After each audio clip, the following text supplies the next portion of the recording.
O Senhor esteja convosco. Ele está no meio de nós. Proclamação do Evangelho de nosso Senhor Jesus Cristo, segundo Lucas. Glória a vós, Senhor. Naquele tempo, Jesus saiu da sinagoga e entrou na casa de Simão. A sogra de Simão estava sofrendo com febre alta e pediram a Jesus em favor dela. E inclinando-se sobre ela, Jesus ameaçou a febre e a febre a deixou. Imediatamente ela se levantou e começou a servi-los. Ao pôr do sol, todos os que tinham doentes, atingidos por diversos males, os levaram a Jesus. Jesus colocava as mãos em cada um deles e os curava. E de muitas pessoas também saíam demônios, gritando: Tu és o Filho de Deus. Jesus os ameaçava e não os deixava falar, porque sabiam que ele era o Messias. Ao raiar do dia, Jesus saiu e foi para um lugar deserto. As multidões o procuravam e, indo até ele, tentavam impedi-lo que os deixasse. Mas Jesus disse: Eu devo anunciar a boa nova do reino de Deus também às outras cidades, porque para isso é que eu fui enviado. E pregava nas sinagogas da Judéia. Palavra da salvação. Glória a vós, Senhor.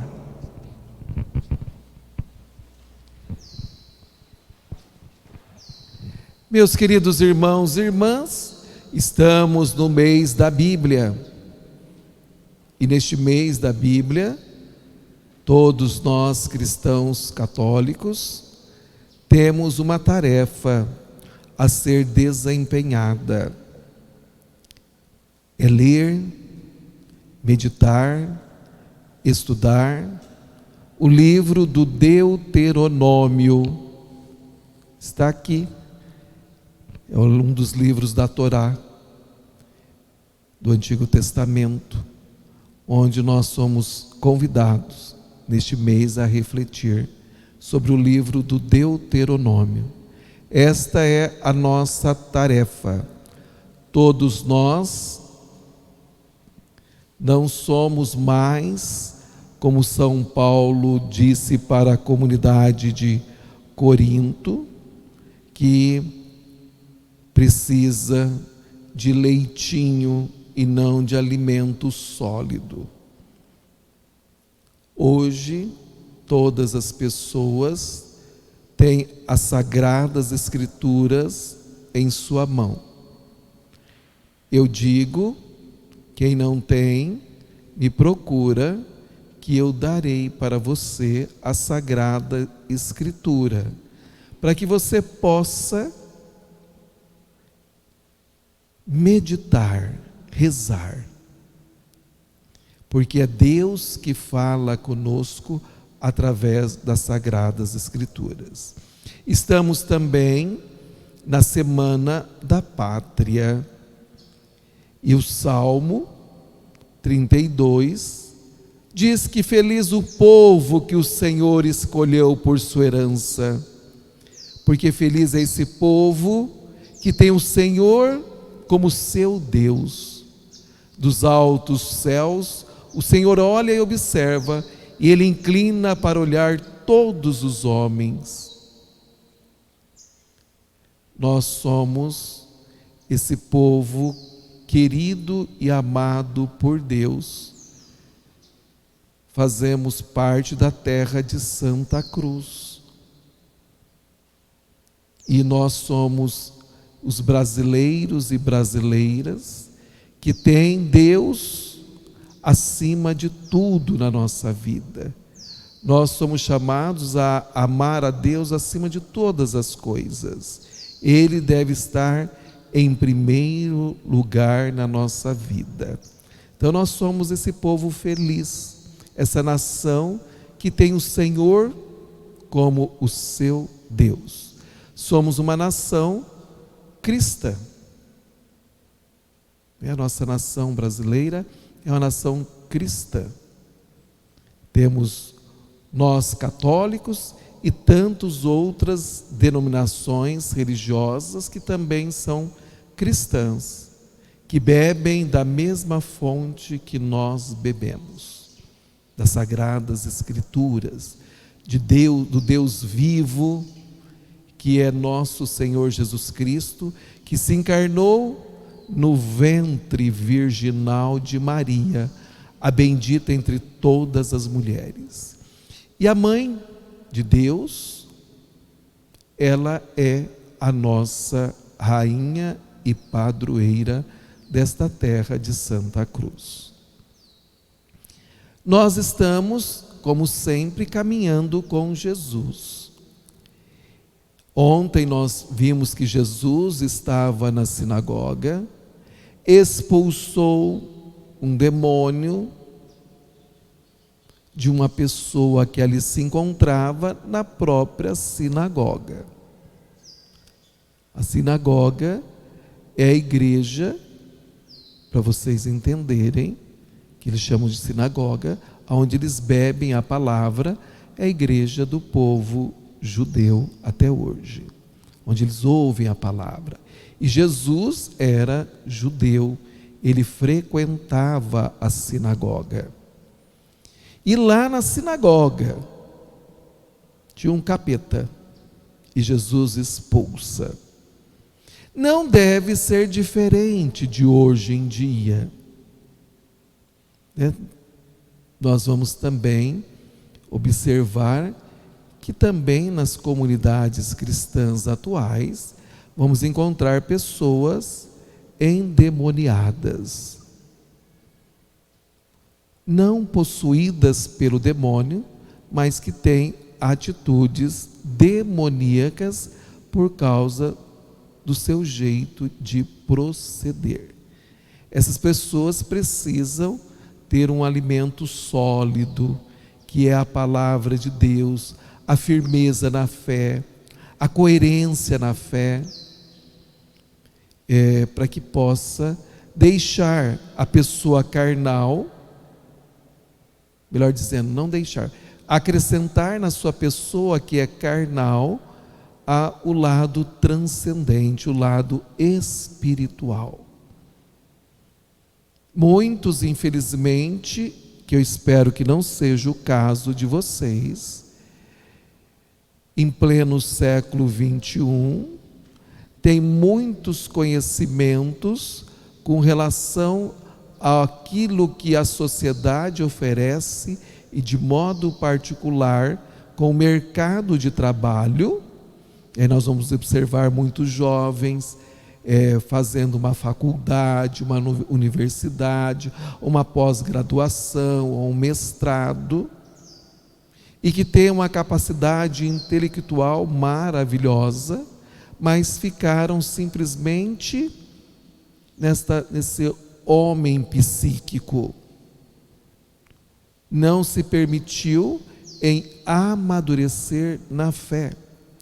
A fé também precisa ser estudada para que possamos amadurecer.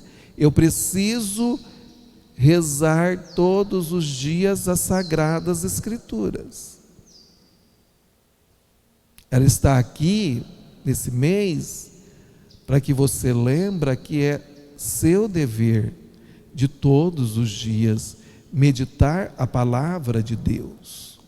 Jesus, no seu evangelho de hoje, está com a vida um tanto quanto corrida, atribulada, cheia de afazeres, mas Jesus, que é Deus, que toda a sua obra é divina, ele encontra-se um tempo para estar em oração, Jesus, ele ao raiar do dia, ele saiu e foi para um lugar deserto para orar.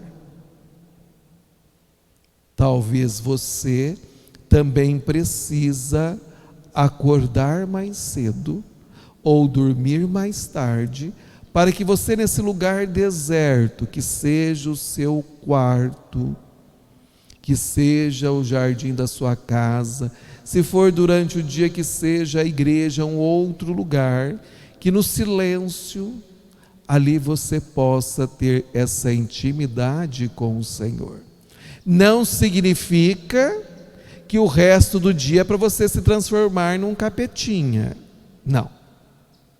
A intimidade que eu vou ter com o meu Senhor é para que depois todo o decorrer do meu dia seja inspirado por aquele momento de transcendência que eu tive com Ele. Por isso que nós rezamos e vivemos aquilo que nós rezamos. Vocês ouviram no Evangelho que os próprios demônios conhecem Jesus Cristo. Eles dizem: tu és o Filho de Deus. Está nos ameaçando porque tu és o Filho de Deus. Só que os demônios não são seguidores de Jesus, mas eles conhecem a palavra, porque ele vem para nos tirar do caminho através da palavra de Deus. E aí nós observando que Jesus, nesses seus afazeres, nesse teu dia de hoje, a multidão que ele cura de várias doenças, como a sogra de Pedro que está com febre. Se hoje para nós a febre nos larga preocupado, imagina nesta época que a ciência não estava tão avançada, então a preocupação era maior. E aí intercedem pela sogra de Pedro. Quer dizer, alguém foi lá e orou, conversou com Jesus, dizendo que a sogra de Pedro estava doente lá no quarto, para Jesus ir lá e tocar nela. Essa é a oração de intercessão. É isso que nós estamos fazendo hoje. O padre está rezando a Santa Missa pelos doentes, intercedendo pelos nossos irmãos que estão doentes. E Jesus, ele cura a sogra de Pedro também. Ele foi na casa do seu amigo, que é Pedro, talvez para descansar, talvez para tomar uma das refeições. A palavra não diz o quê, mas que ele foi à casa. Então nós vamos ver que as atividades de Jesus Cristo não devem ser diferentes das nossas atividades diárias. Somos chamados a sermos homens e mulheres de oração. Somos chamados a visitar os nossos parentes e amigos, bem como também somos chamados às obras de caridade.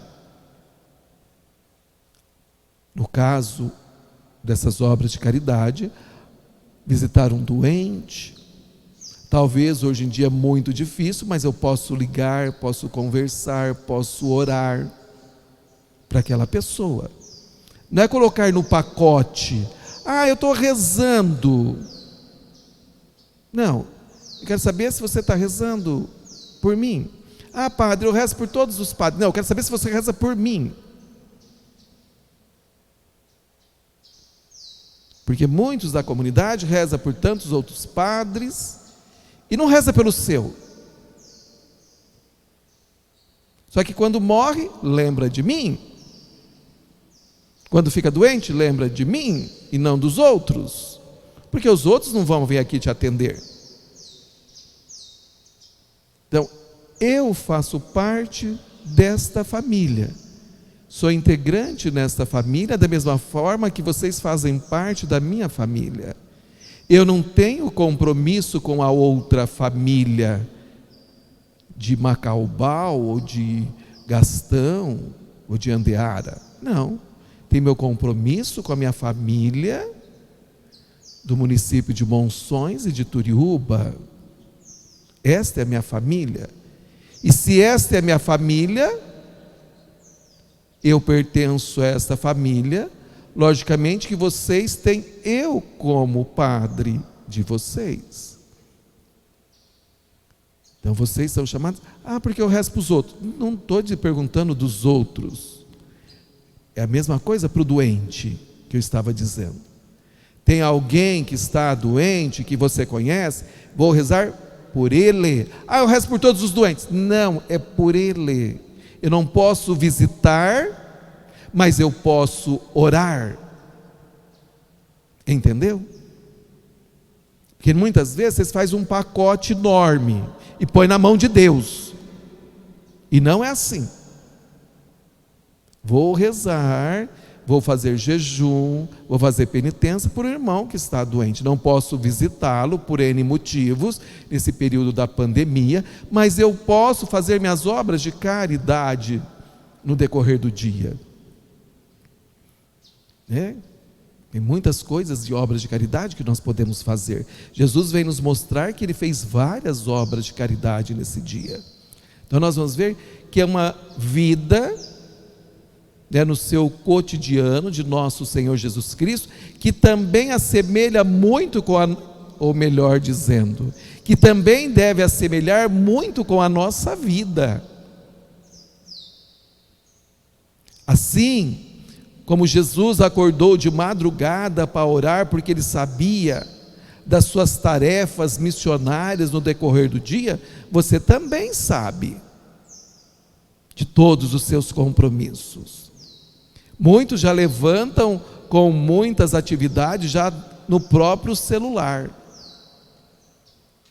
Talvez você, como aluno, já tenha suas atividades e que você tem que se organizar logo cedo. Talvez você no seu próprio trabalho, talvez as suas atividades próprias de família, mas nós já levantamos e temos as atividades.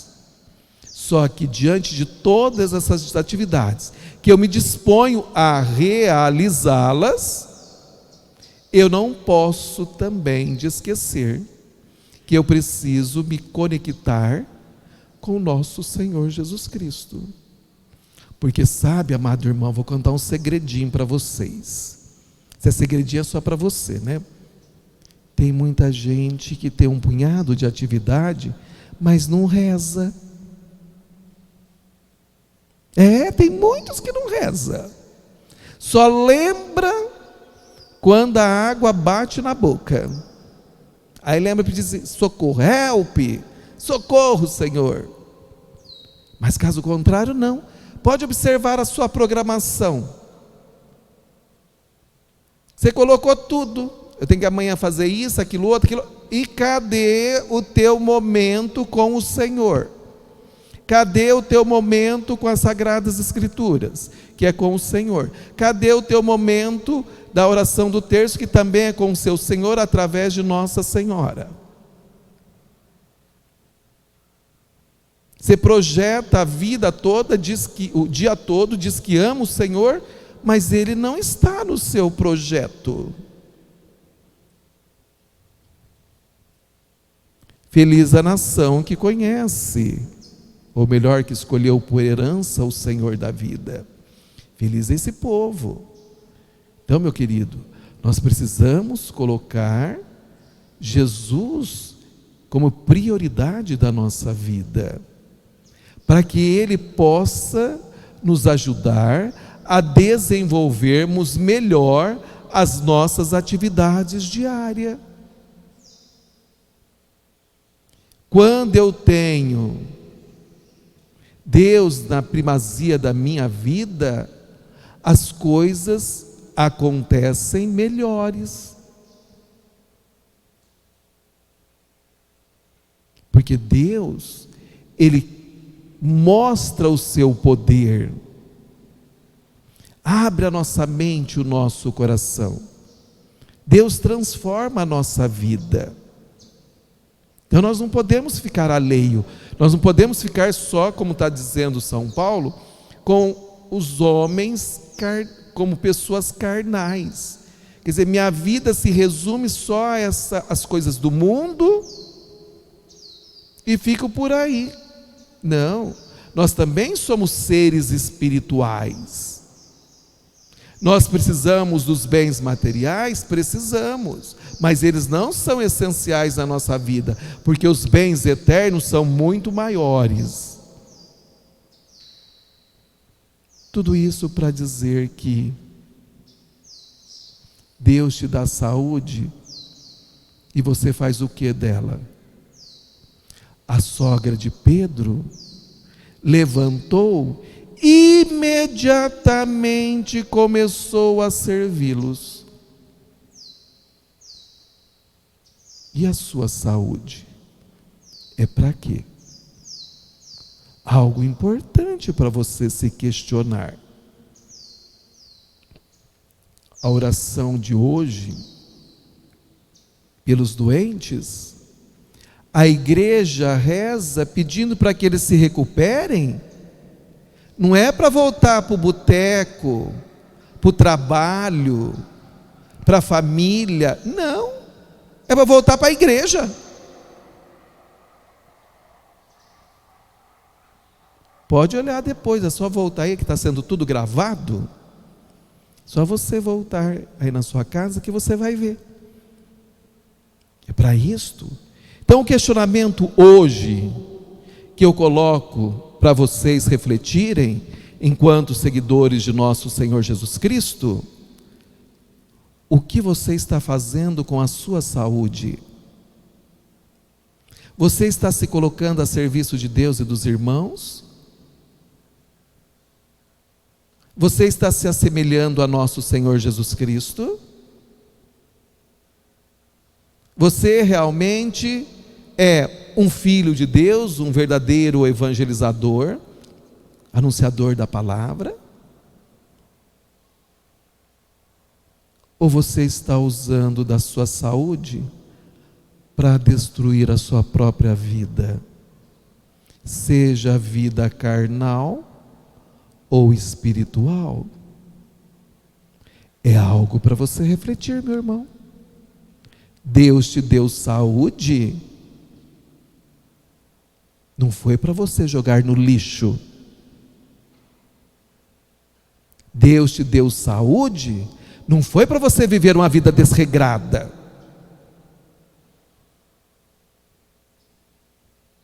Deus te deu saúde para que você evangeliza, para que você seja um autêntico adorador do Senhor.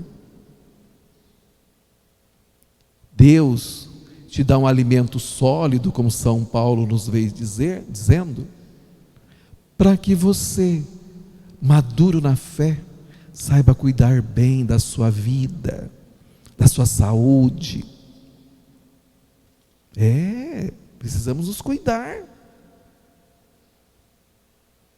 Agora você não cuida, aí depois fica doente, pede a saúde de volta.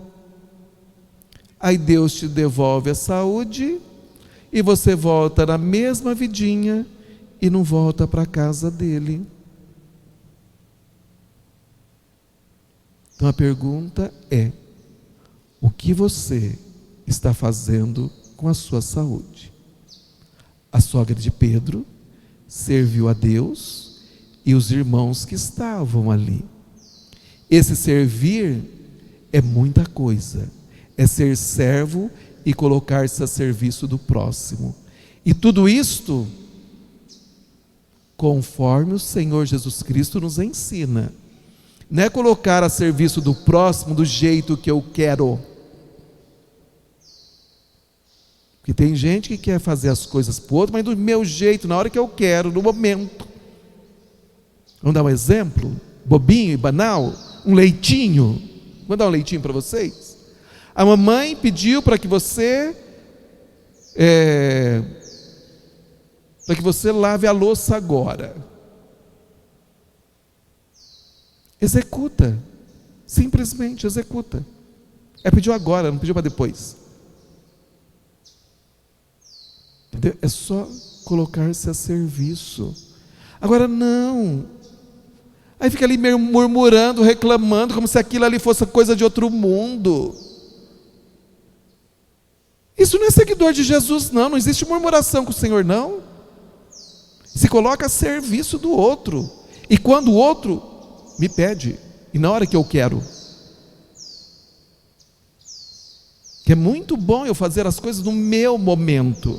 Não, é no momento do outro que eu me coloco a serviço.